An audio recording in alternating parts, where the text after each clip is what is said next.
Some images in this video are generated by AI, but the storyline is based on true events. While the visuals may not be an exact representation, they creatively depict the factual narrative. Viewer discretion is advised, as artistic liberties and variations may exist. Sa video na ito, natuklasan namin ang madilim na mga pahina ng kasaysayan na nakalimutan na ng panahon. Ngayon, ginalugad natin ang Balanghiga Massacre, isang mahalagang sandali sa digmaang Pilipino-Amerikano.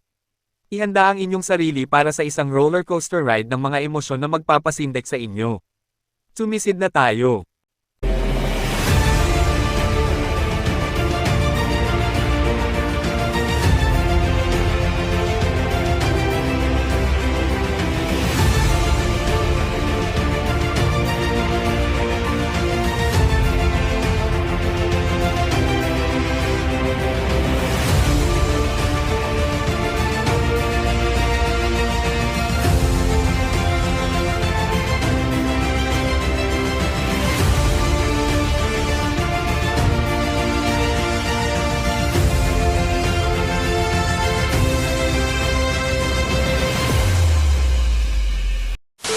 Noong ika-28 ng Setyembre taong 1901 sa silangang baybayin ng Samar Island, Pilipinas.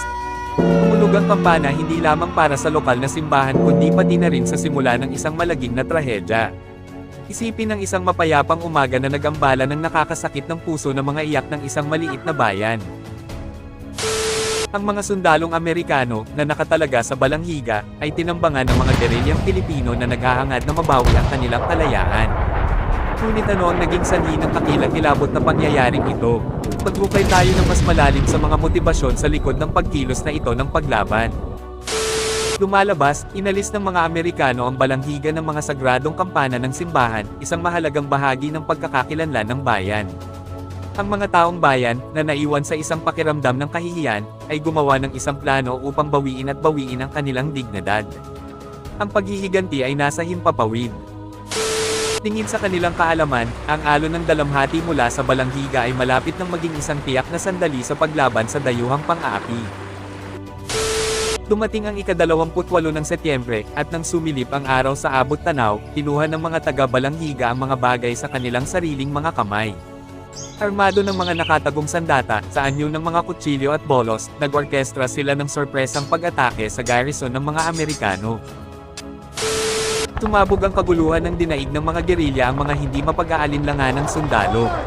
Daan-daanang nasawi sa kung anong tawag sa Balanghiga Massacre. Ang mga Amerikano, na nabigla at nasugatan, ay humingi ng kabayaran pagkatapos ng massacre. Naglunsad sila ng kakilakilabot na ganting salakay sa Balanghiga na iniwang wasak ang bayan.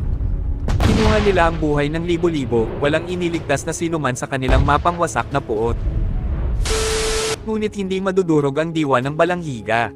Ang alingawngaw ng mga kampana nito ay umalingawngaw sa puso ng mga mandirigma ng kalayaan, na naging isang rallying cry para sa kalayaan ng bansa.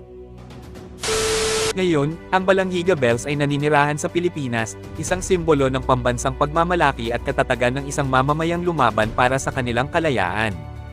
Ang bayan ng Balanghiga ay nagsisilbing masiglang paalala ng mga sakripisyong ginawa at pakikibaka na dinanas. Samahan kami sa pagbibigay liwanag sa mga nakalimutang sandali ng kasaysayan, na pinarangalan ng mga minsang nagbayad para sa kanilang katapangan. Alalahanin ng Balanghiga at ang mga tinig ng mga natahimik na patuloy na nabubuhay sa loob natin. Salamat sa panonood.